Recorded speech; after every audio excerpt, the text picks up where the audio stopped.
This is episode 49 of the After Gambling podcast. In this episode, I'm going to be answering the 20 questions from Gamblers Anonymous and sharing some thoughts around those 20 questions.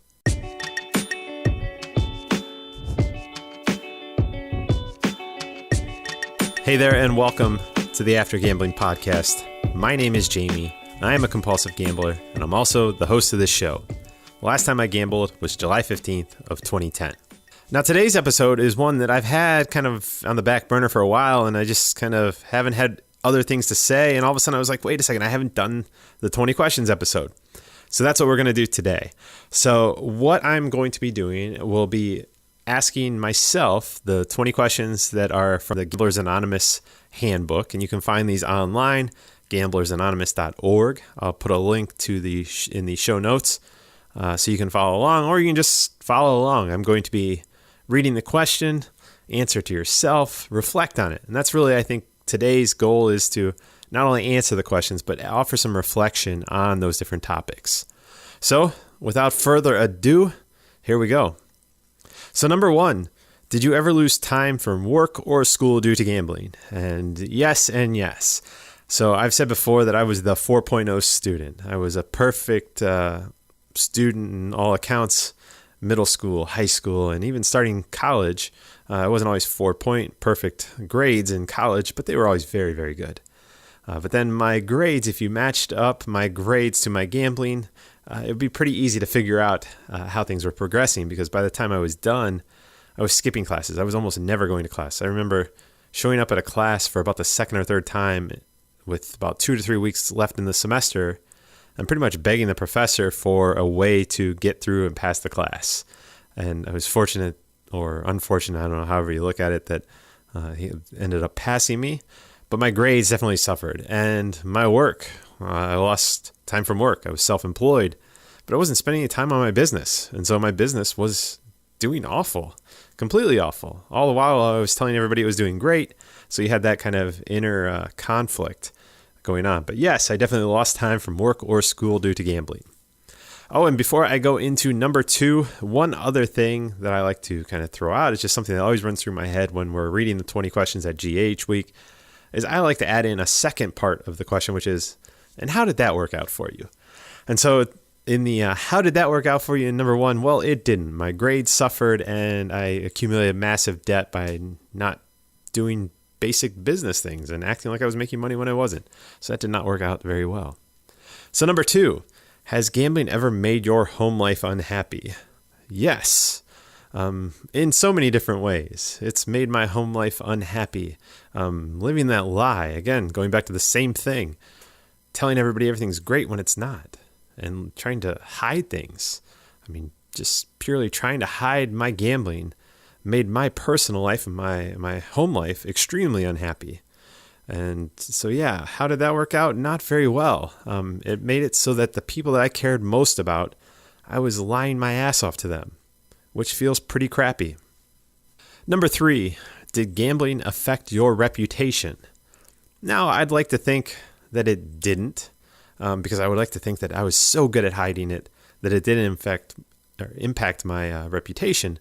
But I know that it did, because along the way, there were several people that said, hey, Jamie, we noticed that you're playing a lot of poker. Don't know that that's really a good thing. We're worried about you. So it definitely affected my reputation. And obviously, I think that's one of those things that when we get into recovery, we're worried about trying to protect that image still, that image that we want other people to see. So yeah, it definitely impacted my reputation when I was gambling. And then early on in recovery, because I thought there was a stigma, and I think it was mostly self-implied. I'm sure there is. There are people that look at me and say, hey, yeah, that you must not be a very good person because you fell into this addiction. So it definitely affected my reputation. How did that work out? That one wasn't the biggest impact on my life, but obviously not very good. And talking about the when I was exposed for my lies with family, kind of playing off of number two, my reputation was awful. It was terrible. When you're people that say, hey, you're supposed to be the person that is honest with us, and our whole trust is built on honesty, and you're not, that really affected my reputation. And it's taken a long time to build those bricks back day at a time. So yeah, it definitely affected my reputation. Number 4, have you ever felt remorse after gambling? Yes, I definitely felt remorse after gambling. Pretty much, not even when the last dollar was gone. There's always that kind of that just relief or whatever when the last dollar was gone, but you feel the remorse. But when you're getting down as a poker player, and you're getting down and you don't have much money left, and you can barely make a difference. Even if you win, you know you're not really going to win it all back. You hope you would, but it's kind of that hopeless feeling. Yes, I definitely felt remorse after my gambling. And the question of how did that work out? Again, that was one of those things that it really kind of then just snowballs into this giant depression. Why was I so stupid? How did I do this again? I was up. Why didn't I quit when I was ahead? All those questions start to come in. So there's that remorse that then leads to kind of second guessing and things that lead to depression and anxiety over how am I going to pay bills now? Oh my gosh, I didn't realize that I should have just stepped away. I knew I was up. I knew I had to pay rent next week. Now I don't have the money. So yeah, definitely remorse. Number 5, did you ever gamble to get money with which to pay debts or otherwise solve financial difficulties? Yes, and this one, obviously, this is kind of that one very unique thing about gambling is that it's one of the only addictions, the only one I can think of that continuing to kind of engage in your addiction seems like the way out. You feel like gambling is the way to get money to pay off your debts and to get out of the problem that you've created by gambling. And it doesn't make any sense, but we've had wins, we've had some successes, so we see that is the only way out of our problems. So yes, I definitely gambled to get money to pay debts or solve financial difficulties. And how did that work out? Well, it worked out to the point that I accumulated 6-figure debt. Not very good. Moving along, number 6. Did gambling cause a decrease in your ambition or efficiency? Yes, to all of these. Ambition and efficiency. The ambition, I've always been very ambitious. I've thought big things. Definitely more so in the efficiency. I had big thoughts, big dreams, big hopes, big kind of thoughts for myself. But I didn't follow through. I was spending all my time gambling, so the efficiency was piss poor. It wasn't there. There was no efficiency. So it definitely impacted my ambition and efficiency.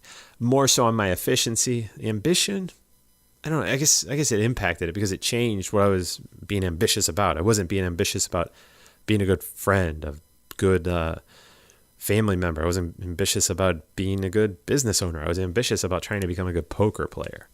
So yes, I guess I definitely did. And the question, as I said, the add-on question, how did that work out? It didn't work out very well. It wrecked my views of where I would be, and the efficiency I thought it was a shortcut, and it definitely was not a shortcut. I am on the longest cut possible, it feels like at many times. Number 7, after losing, did you feel you must return as soon as possible and win back your losses? Yes, as fast as I could get money. Whether that's within one session, that's going to the ATM. Hey, I'm going to go to the ATM, and I'm going to go back, and I'm going to take all my money back from these people. Or it was just kind of that waiting until the next time you got paid to go to gamble. But yes, definitely return as soon as possible to win back my losses. And this one, in the whole second part of the question, it's the worst because like those ATM visits, once you go to the ATM, I mean, we all know the ATM visit never ends well, right? Once you have to make that walk of shame to the ATM, you're in such a bad state of mind that the chances of you finding success in gambling, the chances of you finding success in gambling are not existent anyway. Then you throw in the fact that you just lost and now you're chasing all these losses. Not a good place. And yeah, this one again led me into a place that wasn't very good. Number 8, after a win, did you have a strong urge to return and win more? Yes. I like to say I think the wins, people focus on the losses, that the losses are the things, and we definitely remember the losses. But the wins, those are the things that we remember. Those are the urges, the thoughts, the emotions, that feeling, that high feeling, which is a false feeling. And I want to get into that on another episode. In fact, the next episode, we're going to talk about the false feelings of gambling, because this has been brought up and I've had some great conversations back and forth with somebody online, and I really like the thought, and it kind of plays off another author that writes some stuff. So that's going to be the next episode you can look forward to, talking about that false feeling of enjoyment and pleasure from gambling. But to answer the question, yes, definitely wins. Those were the things that really drive a compulsive gambler, is the memory of the wins and belief that that feeling, that state can be achieved again without the fall, which, as I talked about many times, my reality now is the full story, which is that rise is always balanced off with an equal or greater fall. And that's what keeps me from not gambling anymore. Number 9, and again, all these questions can be found at gamblersanonymous.org or in the yellow book or whatever color book the book is in your area. Number 9 is, did you ever gamble until all your money was gone? And if you're listening to this podcast, you obviously probably have answered yes to this, and you know that I've answered yes to this because you don't go into debt without gambling until all your money is gone. And that was pretty much the normal night for me, was whatever I brought and whatever I had access to. Whatever money I had access to was always at a very high risk of being lost. So I often gambled until my last dollar was gone. Then number 10, did you ever borrow to finance your gambling? Yes. And this one is one of those ones that it's the most painful, because as gamblers, we tend to borrow from the people closest to us, family members in my case. And it's one of those things, every time I borrowed, I'd like to believe the fact that I really did have good intentions. I wanted to stop. And I think I was in that state where I realized how much it was wrecking my life. And when I accepted that money, it wasn't accepting that money and then I didn't turn around and just go instantly gamble with it. I don't know that I ever did that. I'm trying to think back. I'm sure there were times when it was very close, but it wasn't begging off money, borrowing money in order to go gambling. I used that money to pay off bills, or kind of, obviously in the end, it ended up being something that it doesn't matter whether it was their money or mine. It ended up funding my gambling problem. But I definitely borrowed money, racked up huge debts. But more so, the debts, was the relationship stress that caused was very, very damning, and it really was pretty horrible. So yeah, I did gamble with money that I borrowed from people, and that is extremely painful. That's something I can never kind of really come to grips with, maybe. I mean, I guess, I don't know if that's fair. I've come to grips with it, but I don't like it. And it's a part of my past. It'll always be a part of my past, and all I can do is kind of move forward. And fortunately, those people have moved forward as well, and we're on very good terms now. Everything's very transparent between us now, and so that really is good. And that I wouldn't have gotten into these problems if I was transparent back then. So yeah, to answer the second part of the question, borrowing to finance my gambling never worked out very well. It actually worked out pretty terribly.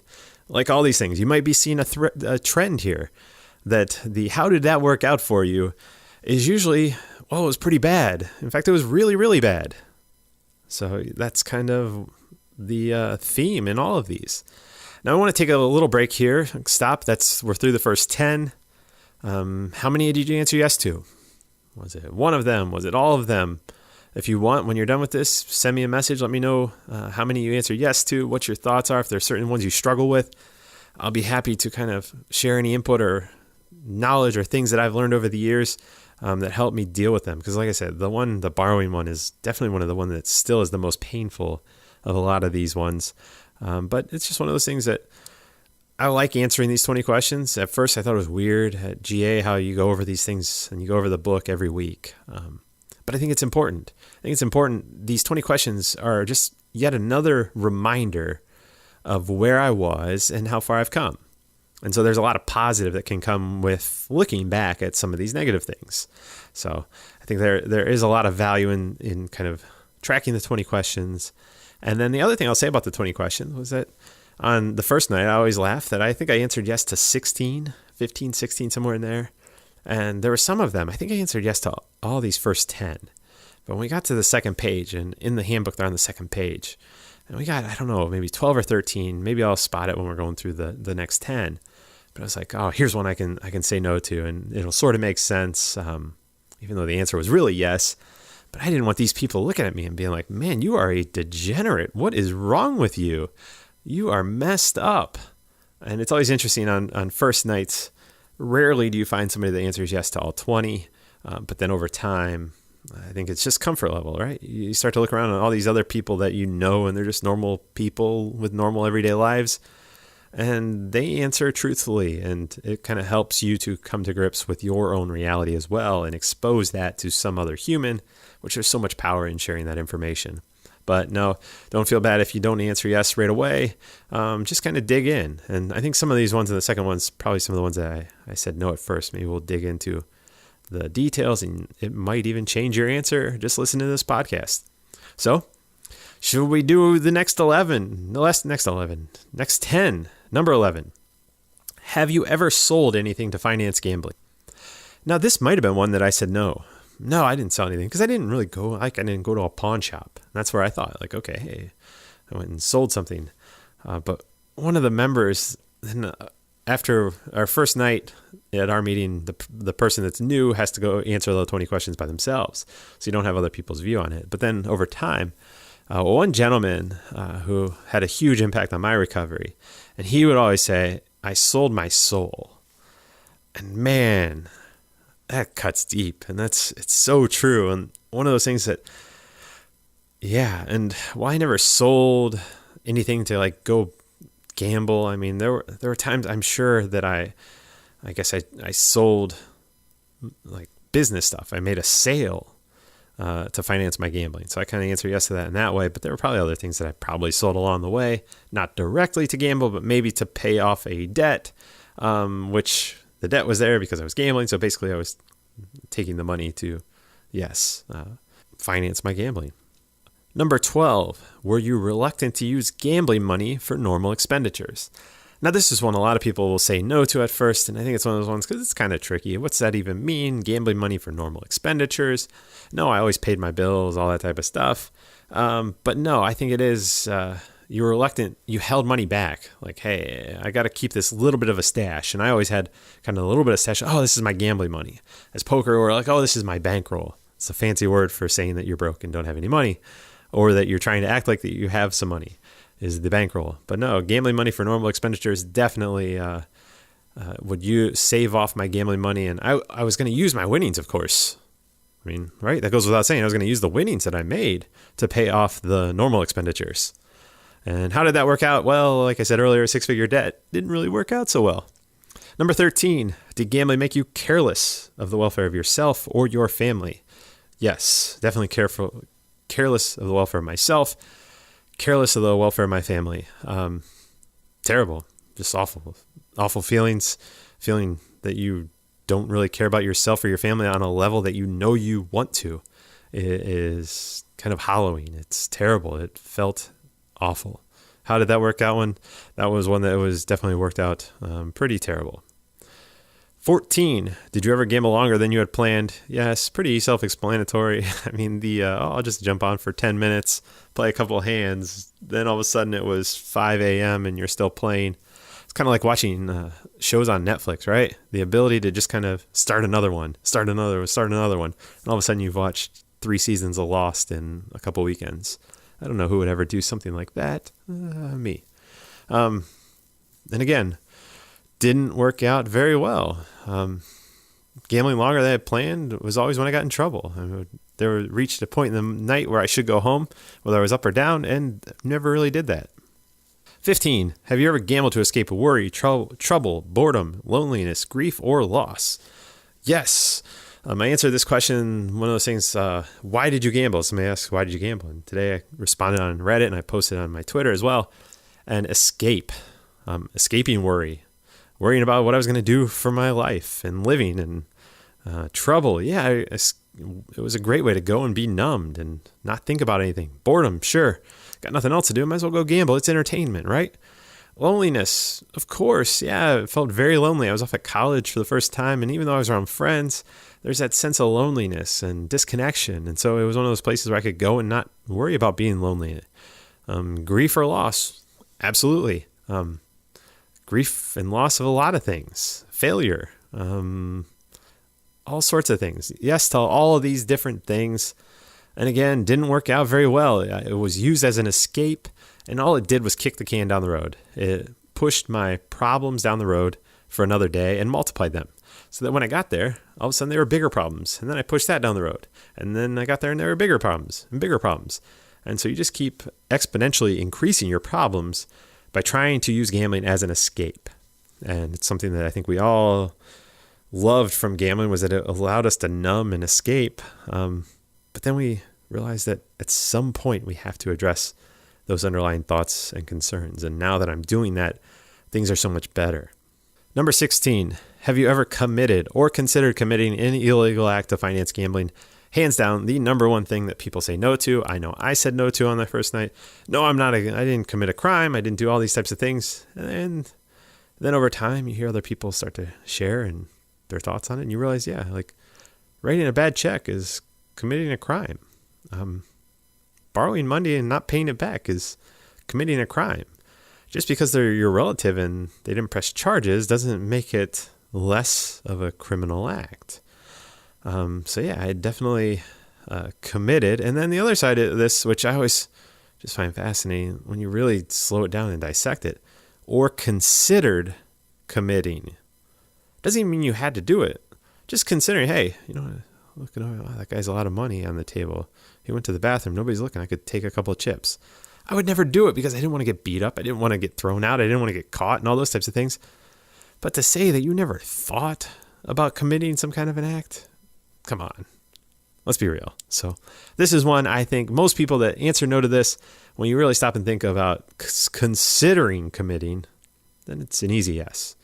How did that one work out for me? I never got pressed charges against. So I guess I kind of escaped on this one. This one I got off kind of free in the legal department, but the mental stress was definitely damning.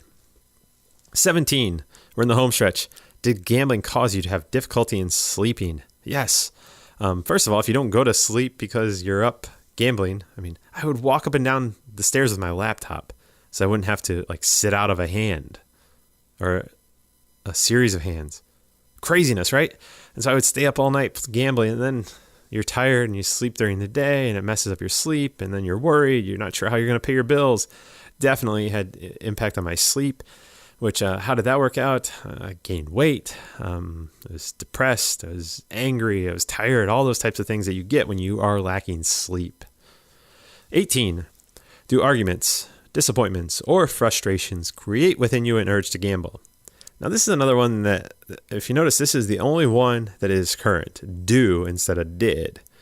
So this is one that a lot of people say no to, and they say, no, they used to in the past. Personally, for me, yeah, arguments, disappointments, or frustrations still create an urge to gamble. Fortunately, I'm at the stage where I quickly say, well, that would be really dumb and make this problem so much worse, because I can play it forward and tell myself the full story. But yeah, arguments, anytime, again, I think this comes down to that escape.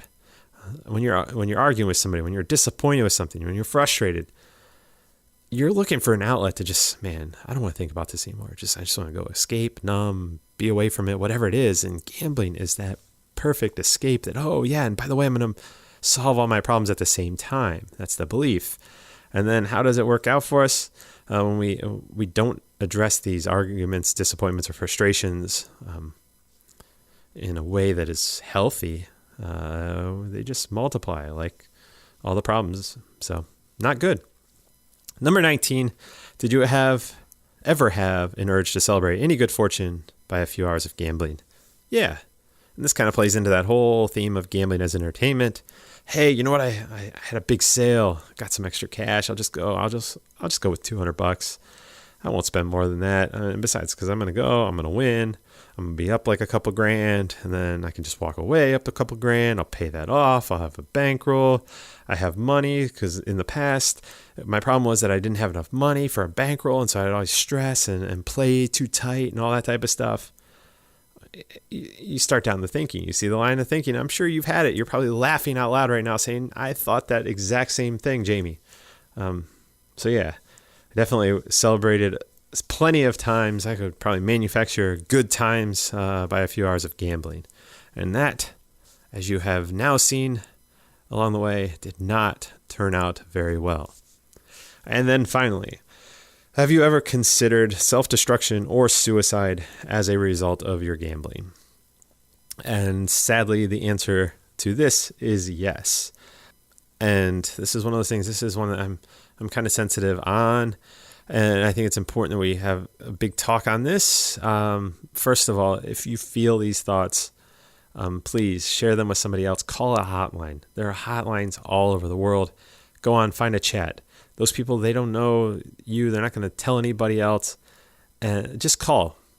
If you're having this thought right now, please pick up the phone, stop this podcast, use your phone, use whatever to contact somebody and talk about it. And just say, hey, you know what? And it can be as simple as saying, hey, you know what? I get these suicidal thoughts and they just piss me off. I don't like that I have them. And talk about it. Talk that through with somebody.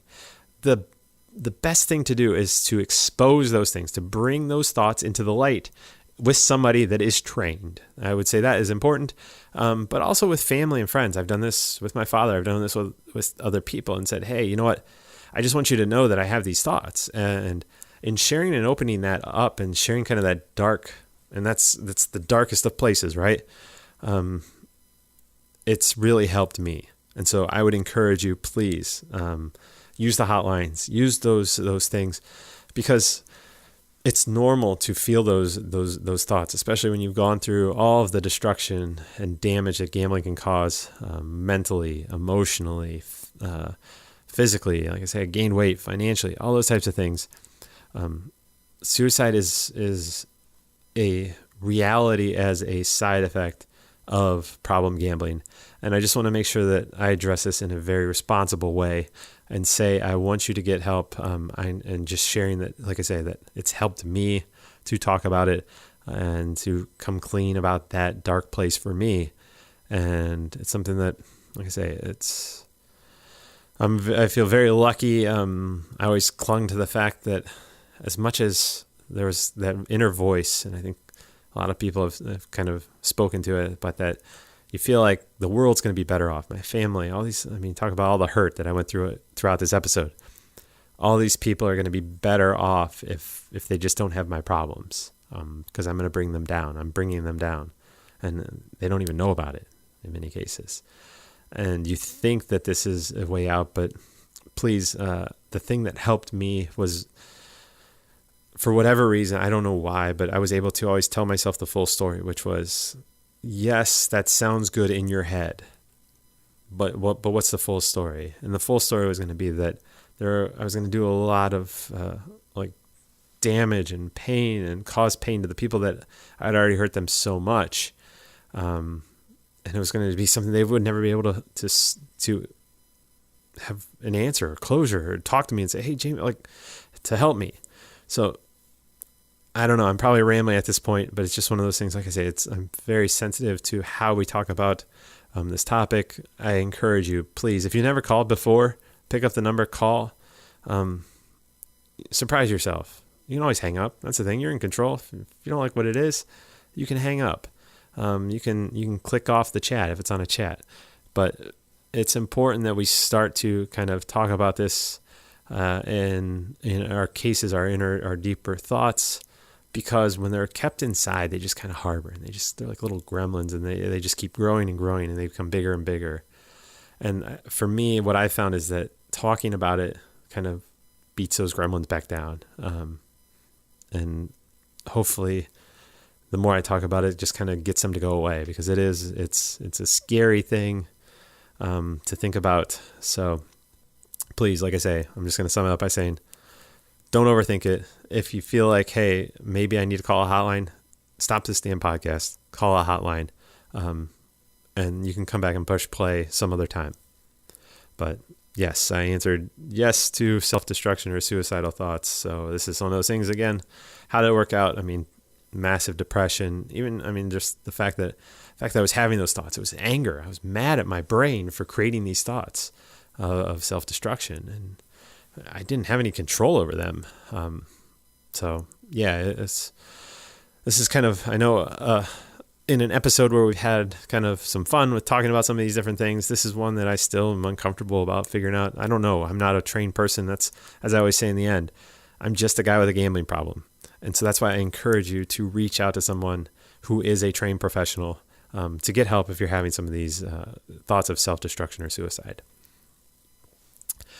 And so that will wrap up the 20 questions. Again, if you want, shoot me a message. Let me know if you enjoyed this episode. Hopefully shared some light on the 20 questions. You can find the 20 questions at gamblersanonymous.org.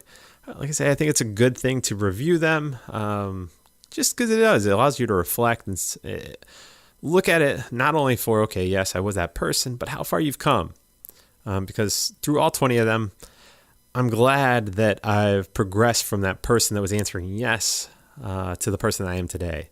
And so that's all of our goals, right? Is just to kind of keep moving further and further to the pure person that we were probably fronting that we were in our day-to-day life. So thanks as always for listening. We're going to be going over 30,000 downloads, which is crazy. It's been about 10 months, 11 months, something like that. So yeah, I appreciate you listening. I appreciate all the messages. I appreciate your support of my recovery, and just downloading, just messaging, interacting does all those types of things. So I appreciate you being here. And as always, you can find me anywhere on social media at AfterGambling, Jamie at AfterGambling.com. Send me a message, shoot me a tweet, DM, whatever it is. If you're struggling, I will do my best to respond in quick manner. Usually I'm very quick. But yeah, and if I have some kind of hope or answers for you, great. Otherwise, I'll try to point you in the right direction, because that's what this is all about, is getting you pointed in the right direction. And so, like I said, remember, I'm not a doctor. I'm not an attorney. I'm not a therapist. I'm not any of those people that have letters before or after their name. So please seek out the help of trained professionals to deal with all of these issues and fallout from a gambling problem. And so, yeah, just do it. Don't overthink it. Like all these things, go get help. It's a serious thing. It's not something that you just need to be stronger. You don't just need to have willpower. You don't just need to fight this on your own, because that is exactly how this addiction thrives. So seek out the help of a professional. And finally, the awesome music for the show is Something Elated by Broke for Free and is licensed under the Creative Commons license. I'm Jamie. I'm a compulsive gambler, and I look forward to seeing you in the next episode.